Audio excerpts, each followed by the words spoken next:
During May, yeah, despite the DPDR, despite the brain fog, the whatever the hell. I mean, I have every symptom that you could have ever imagined, right? Mm-hmm.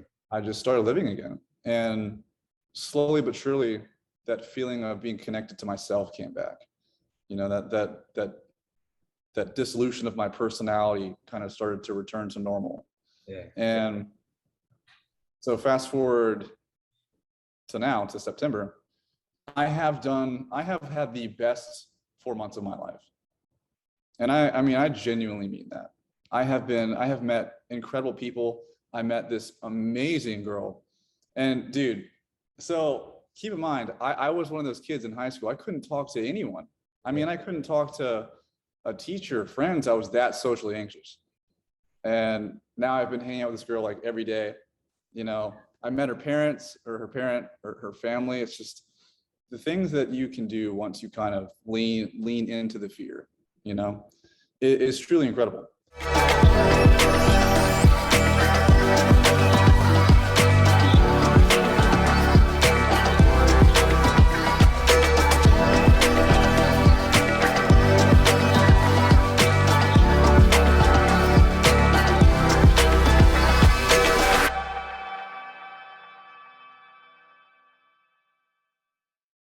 All right, welcome to the channel. I have a pretty special guest. I have Patterson. He's going to be sharing his story. He's also a really great musician. Off topic, we'll probably talk about that later. But I really wanted to talk about a story. I think it's really incredible. I think it's very inspirational, and so he was gracious enough to join the channel. So Patterson, what's up, man? Hey, what's going on? How's it going, dude? I'm glad you're here. Not too shabby. Yeah, me too. Cool, man. Cool. Well, let's get into it because I'm sure everybody is dying to hear. Before we even get started, what were some of the most debilitating symptoms or, that you really struggled with during your journey? I would say for me, the worst was probably the DPDR. Mm-hmm. Yeah, because it's just so uncomfortable. And especially when you don't know what it is at first. Yeah. You meet it with a lot of resistance. And then of course, oh, this is forever.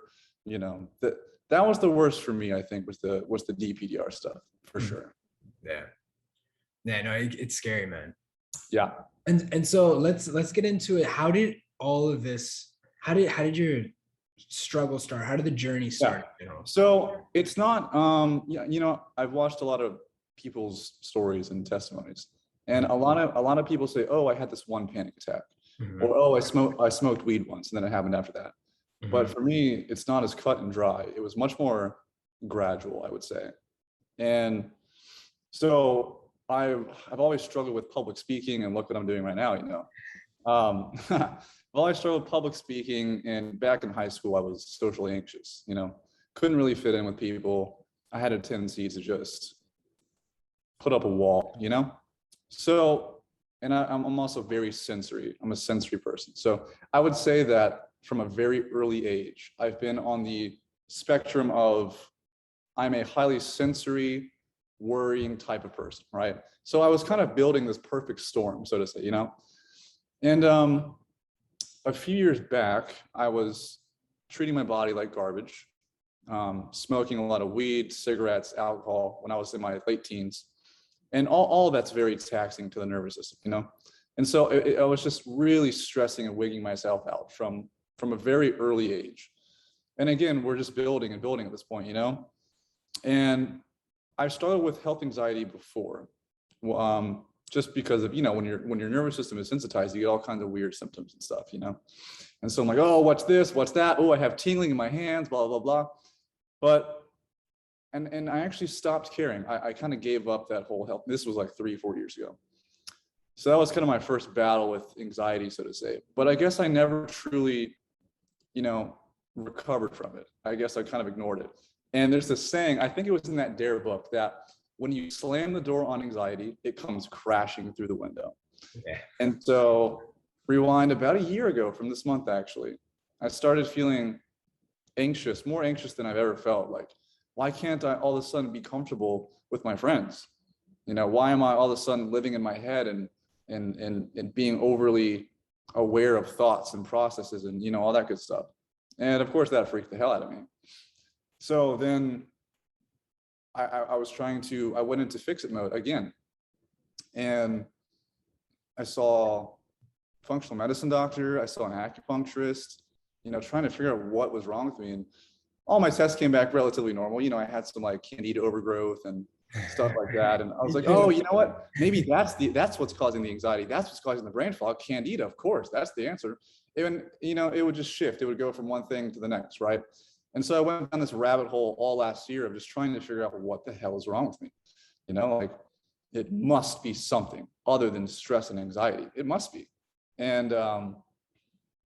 it wasn't until I think May when I started watching your videos and you introduced me to Clear Weeks, and then I don't remember the author's name of the Dare book. Oh, Barry McDonough. Barry, yes. So if anyone hasn't read that, highly, highly, highly, highly recommend it. I mean, that was, yeah. They're great. So, yeah. They're awesome. So, yeah, I spent a lot of last year trying to figure out what was wrong with me, going down that rabbit hole. And of course, you're just making it worse because you're not facing what the root cause is, which is just your nervous system is sensitized. It is normal to feel all this weird sensations, right? And there's nothing wrong with you. And the only way to get through it is to not do anything, just live your life, right? And so, yeah, I would say that the bulk of my symptoms were from September of last year all the way till about May. So, 3-4 months ago. And in May, I was like, okay, that's again when I kind of really started looking into your videos and the Clear Week stuff and realizing, okay, I'm pretty sure this is just anxiety. I'm just doing this to myself. And I would say within a month of practicing, okay, I'm going to accept it, I'm going to allow it, and I'm going to give up. I completely surrender, I'm going to give up. And I'm just going to go live my life, because here's what you're faced with. You're faced with, like, the people really in it right now, really suffering. You're faced with two options.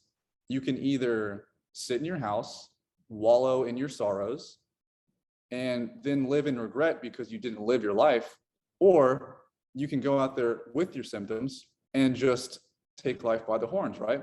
I know it's easier said than done, but the second I started going back out and living my life, despite how I felt, I started getting happier. I was like, hey, this is, am I recovered? No, but I'm living my life again, And so that was May. May was like that turning point in my mindset, so to say. And that's all it is, it's mindset.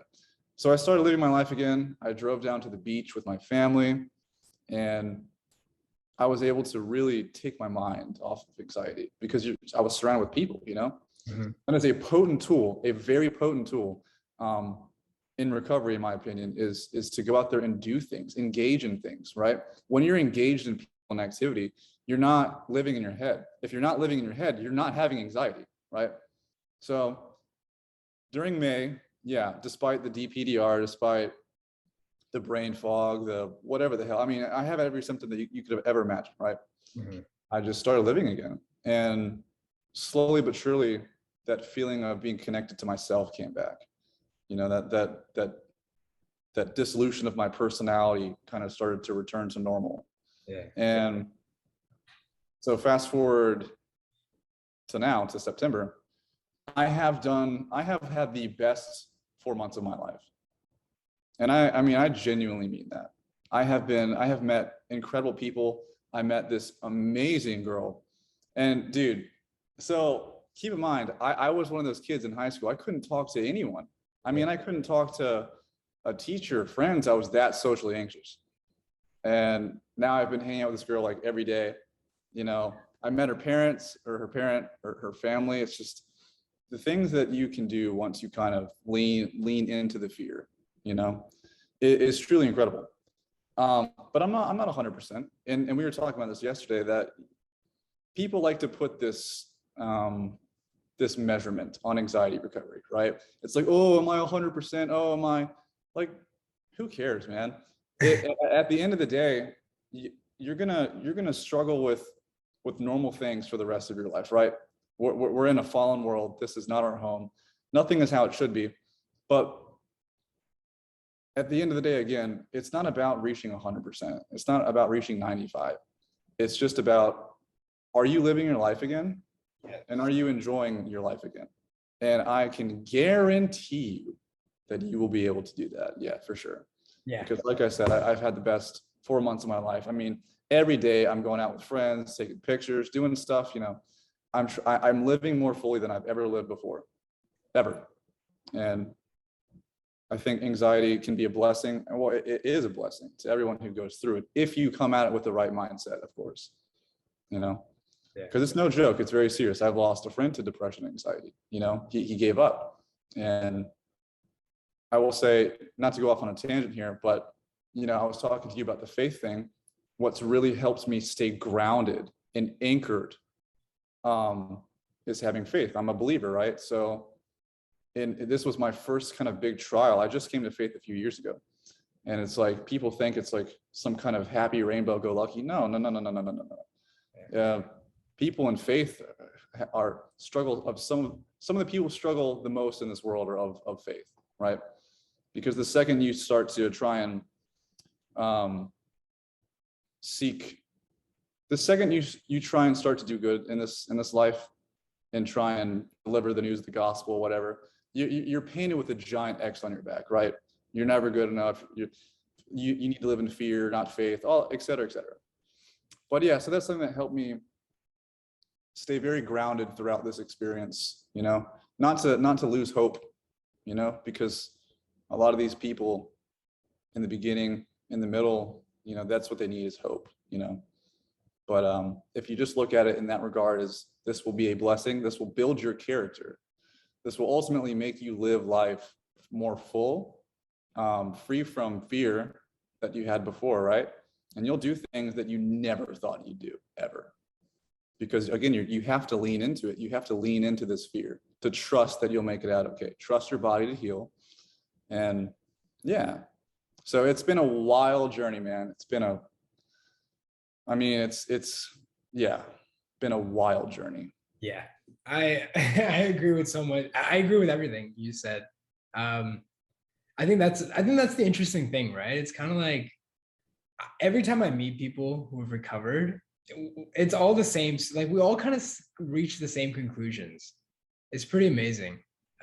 You know, and whether they, you know, like I personally helped them or I didn't help them. Like it's a lot of these things you were talking about. And the candida thing is actually pretty hilarious too. I didn't know that.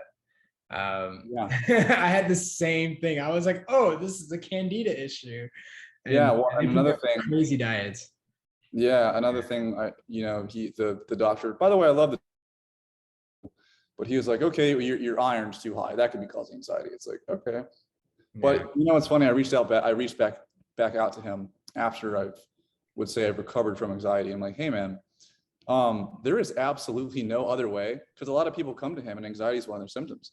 Yeah. I'm like, you can't be telling people, oh, you have anxiety because of a parasite in your stomach or something silly like that. It's like, dude, the only way to get over this is to lean into it and to fully feel these feelings, right? And just to sensitize yourself. And I sent him links to your channel. I sent him a link to the Dare book, to Clear Weeks. I sent him all those resources. So hopefully his patients, when they come in from now on, he'll be able to say, okay, you know, maybe you have some candida, well, you know, get rid of it. Sure, that's great. Yeah. But also here's some resources for you, you know, so. Yeah. No, that's awesome. It's great you're doing that. I hope he takes it, because you know what I think, Patterson, the issue is a lot of times like these they're so physical oriented. They're so material in the sense that like any issue is due to a physiological cause to them. And so they're always going to come from a physiological perspective, always. And it's too parochial. It's too small. They're like, oh, okay, it's anxiety. Well, then that must mean it's a vitamin deficiency, or it's a candida overgrowth, or it's gut, or it's this, or it's that. It's autoimmune. It's this or that. And like it. And then what happens is us who just didn't know, we're like, oh, there's something physiologically wrong. And what it does is that it reinforces the cycle even more. Yep. And I think it's just because they just come from that mindset of anything wrong must be physical. Sure. And it's not a medical problem. That's the thing. Like once you've got everything ruled out, anxiety is, if you think about it, really isn't a medical issue. No. And so that's why, I think that's why we just, like, society doesn't do very well with addressing mental health. But these are kind of more advanced things, but Definitely. There's not a pill you can prescribe to someone with anxiety and say, take this, it'll go away. Absolutely not true. You can go out there, you can go to your local vitamin shop and buy the entire freaking mood and energy supplement shelf, and it's not going to do a damn thing for you. I did it. I bought everything. Yeah, right. And you did too. And so does everybody else.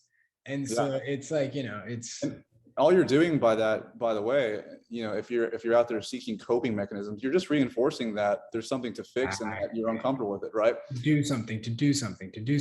Yeah. It's yeah. Yeah. Nah. But you know, there are some. So there's something called reactive hypoglycemia, which I found out through that doctor, which was a great thing to find out actually, because I've been able to address my diet and fix that. And the thing is, there are some medical conditions that can make someone feel stressed or anxious. That's not your problem though. You know, your problem is your reaction to it. That is anxiety, right? We all feel nervous from time to time. Like I felt nervous coming onto this call, right? But actually, I was excited coming on. Reframe. Yes. You know, and yeah, it's our reaction to it, you know. Exactly. Did you you know, for me, I ended up going a lot into past stuff. Yes. Oh, dude, same thing. Yep. I saw a therapist for a month my mom left my family when I was 5 years old. She's like, okay, let's work on this trauma you had. All it did was make things worse, actually. I'm bringing up old crap that I hadn't faced in years. It's like, you know, and it made no effect on my anxiety. I knew more about anxiety watching your channel than she did. And she's been doing this for 40 something years. Yeah. It's like, how do I know more about recovery than you? It just doesn't make sense to me, you know? Yeah, man. It has nothing to do with your trauma from your childhood. It has nothing to do. That's not the problem, right? I mean, not to say that, you know, trauma can't cause anxiety, because it can, sure. But it is your reaction to that, the anxious feeling that prolongs it, you know? Yeah. And digging up stuff from your past and 20 years ago is not going to solve how you feel right now. Yeah. You know, I often say that, like, instead of addressing the problem, people are looking for it. People are trying to find something. Yeah. And this is like a quick fix, right? That's what that is. It's a quick fix. They're saying, oh, okay, well, my anxiety must be because of this bad thing that happened to me 20 years ago. Aha, that's why I have anxiety. So if I just fix this one thing, then I'll stop feeling anxious. No, that's not how it works. Yeah. No, I totally agree. There, you know, one of the biggest things that I find, like, you know, when like people are recovering, one of the biggest things, it's not the biggest, I mean, there's no single thing, but like a lot of times it's that, oh, okay, I'm going to surrender. I'm going to let go. Yes. For once, I'm going to let go, which is harder to do, by the way. And you know this. What was that aha moment for you? Or was there even an aha moment? Oftentimes it's not even that. Like, what was that moment? Because you were like, okay, I'm going to do this. And I'm just going to, you know, you said you had two choices. I went through the exact same thing. I'm like, every time I try to fix this, I screw it up. I don't care anymore. What led you up to that point? Kind of hard to say exactly, but I just remember feeling so, excuse my French, so shit about, you know, sitting alone in my house, scrolling through social media and just being a hermit, right? It's like, okay, I've been doing this for months, and if anything, it's just making me worse. Yeah. So I decided, screw it. I mean, I would rather be with my friends and family and feel what I feel right now than not. Yeah. It's as simple as that. That was my mind shifts. It was, I would rather have a racing heart, DPDR, sweaty palms, whatever. I would rather experience that, but at least be doing something meaningful or engaging or just fun, right? It's like, oh, how can you have fun when you're feeling that? You actually can. You actually can have fun despite feeling anxiety. That's the mind F. That's like the real part that throws people off, because how can they have fun while it can't work? Like in their mind, it doesn't make sense. But you're absolutely right. A lot of recovery is that while you're getting better, it's like you're going through really intense symptoms, Yeah. where you're still weirdly having fun, and the mind has a hard time wrapping its mind around. Like it literally, it's like, what's happening? Should I be scared, or why am I having fun? I don't know. Like, but over time, you'll just naturally start gravitating towards having fun. It just takes time, you know, it takes consistency. When I first started living back in May, when I first started going back out to meet my friends and go into groups and, you know, be more active in life, I was met with resistance. I was met with the first maybe 20, 30 minutes of showing up to someone's house, for example. It's like, that was when these symptoms were at their peak. Right. You know, it's like, wow, I feel very disconnected from myself. I feel very alien. Talking is weird. Like, what are even humans? All that good, fun, existential stuff. But just give it time, right? And your nervous system goes, oh, there's no threat here. You know, there's no threat here. And then you start living in the moment and just do that over and over and over again. And it just takes consistency. That's all. And yeah, of course, everything faded away, you know? Yeah. Yeah. So like I said, you know, you when you're faced with those two options, I would encourage you to just pick I would rather feel the symptoms of anxiety, but still go try and live and have fun, you know? Because what's worse than anxiety, I promise you that, what's worse than anxiety is regret. Right? 100%. It's I've spent the past year or however long you've been in it, I've spent the past, etc., whatever, doing nothing. Yeah. That's worse than anxiety. 100%. That is way worse than anxiety. So that was the shift for me. That was, you know, I'm just going to go start doing it. I'm going to go start living again. And slowly but surely, consistency, keep practicing, expose yourself to your fears, lean into it, trust God, whatever it is, right? And you come out of it. You come out of it and you learn so much, you know? I 100% agree. I don't think I could have said it better. Yeah. I could have said it better. So Patterson, I mean, you've given such great advice. And so what would you tell? I mean, you've said some good things already. You've already said some stuff. What would you tell somebody right now that's really in the roughest part, where they feel like they're unique and these symptoms are just too hard and they just can't come out? Like, they just feel like, okay, Patterson maybe didn't have it as bad or whatever. What would you tell, or what would you just tell old Patterson, someone who's like, you know, at the roughest time? What would you say? Yeah, well, so definitely the uniqueness. And that's the thing about anxiety, is it does such a good job at convincing you that you're the only one going through this, that somehow you're special. It's like, well, yes, you are special, but you're not special in a way that indifference you from anyone else going through anxiety, you know? So I would have told myself that, well, of course, one, you're going to get through it, right? Yeah. And you will. It's just a simple fact. Like, people like to read comments on videos and go, oh, this person's had it for 20 years. Oh, this person's had it for 15 years. So don't pay any attention to that garbage, because that's what that is. That is garbage. Yeah. Recovery is not rocket science. It is very simple in theory. It's tough in practice, but that, again, there's this saying that I love, and I compare it to anxiety recovery. No calm sea ever produced a good sailor. Yeah. And I like it. That could not be more accurate in terms of anxiety recovery, you know? Whatever kinks or flaws you have in your character and your thinking process, like, you are going to fix this, like you know? But yeah, so what I would say to someone who's really in the ruts in the beginning, it's not forever, it's temporary, right? And all you need is to hang on to that hope, because that's what they need, right? That's what you need. It's hope. And just remember that it's temporary. Your anxiety is not a label, right? No one has anxiety. Anxiety is not a thing. It does not exist. Anxiety is not something that you are, like, when people are diagnosed with anxiety, right? I wholeheartedly disagree with that, because anxiety is something you move through, right? It is not something you are stuck with. You are moving through a temporary moment. It's a season in your life, right, of anxiety. And it is nothing more than that. It is a season. And people like to cling to these labels like, oh, I've been diagnosed with anxiety. Who fucking cares that you've been diagnosed? You don't have anxiety. You are experiencing anxiety. Yeah. Right. Couldn't have said it better. Go ahead. Sorry for my language, but it's just it breaks my heart, man, to see people that think they're stuck with this, that they think there's something wrong with them. Like, no, everyone has the capacity to feel anxiety. Everyone. Every celebrity, your mom, your dad, your sister, your brother, your daughter, your son, it doesn't matter. We are all wired to feel anxiety at times, right? It is a survival mechanism.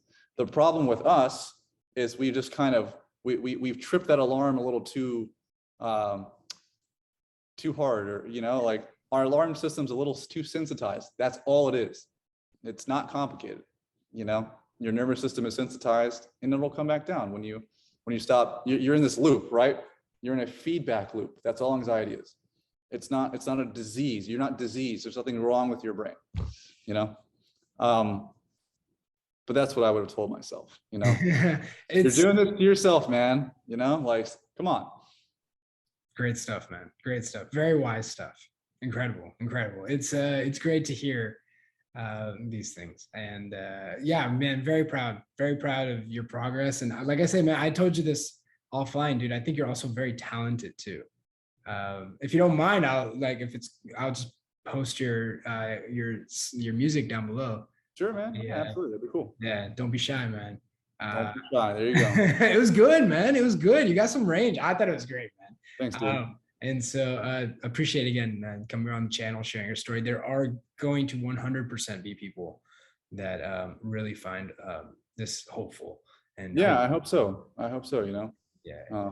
I hope it can be encouraging, and nothing is more encouraging than watching people who've been in it come out of it. Yeah. That's what helped me, months ago, watching your channel. So it's like, I am going to do that one day. And here I am. There you are, man. Here you are. So again, man, appreciate it. And for everyone watching, I'll see you in the next video. Cool.